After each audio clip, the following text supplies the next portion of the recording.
Hey guys, it's been a minute, but hopefully you all had a safe Easter and you got to spend some time with your family.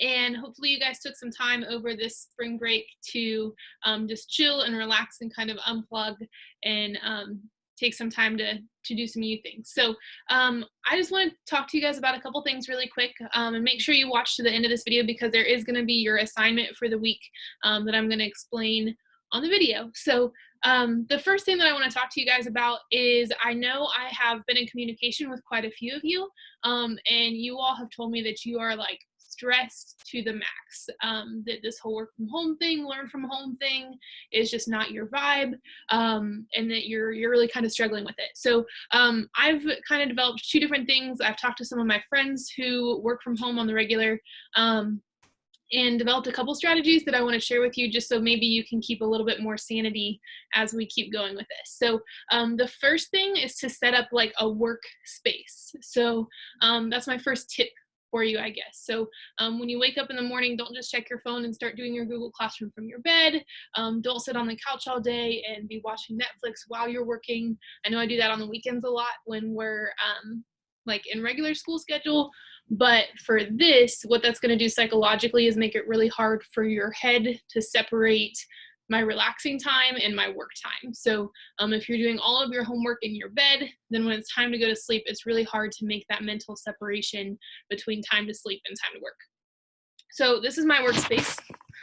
I've got the monitor from class. I brought the printer home in case we need to print anything. Got some pictures, a nice little picture window.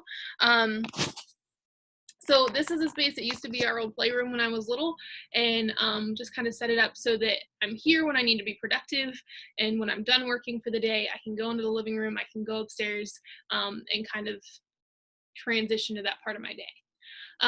The second thing that I want to suggest to you is to have like a work time. So instead of sitting on the couch all day and going from Netflix to work to Netflix to work, say, okay, from maybe I'm going to sleep till noon.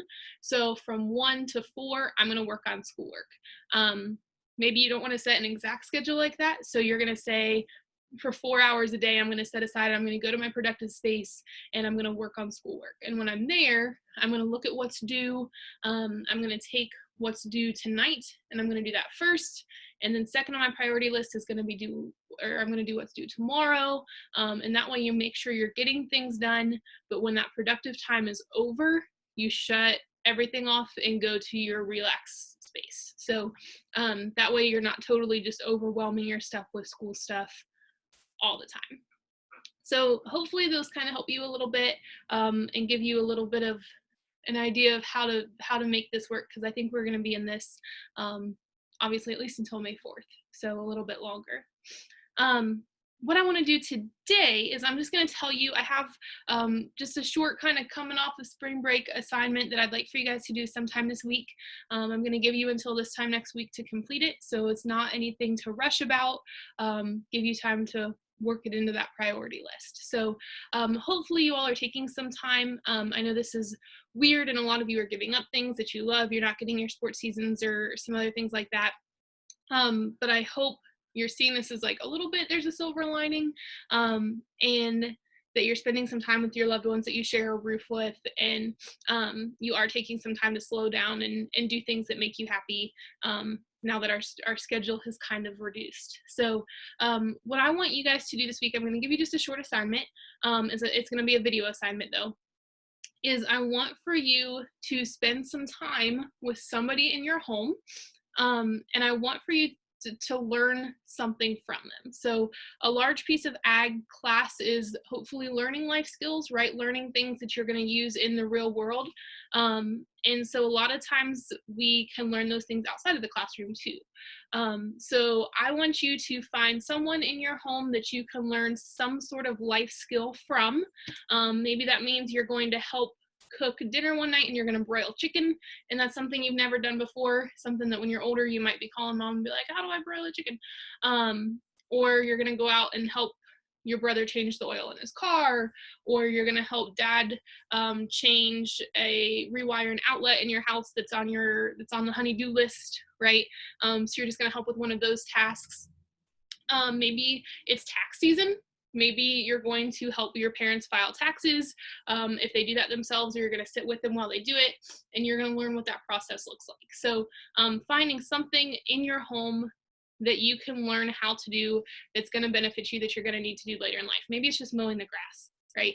And you've never done that before, but that's something you're going to need to learn how to do, is, you know, like start up the lawnmower. So I want you to do that. And I want you to make me a video about it. I want you to feature the person that you learned from. And then I also want you to creatively just teach me or tell me or demonstrate that you learned it. So maybe you're going to do like a home improvement show and you're going to set up your camera while you're learning it from your family. Maybe you're just going to do a sit down with the person afterwards and talk about what you did. But regardless, I want, like I said, just something to demonstrate to me that you did this and that you learned something that you're going to use some point in life. So hopefully you guys are well. Hopefully you guys are safe. Hopefully you guys are sane. And I will talk to you guys soon.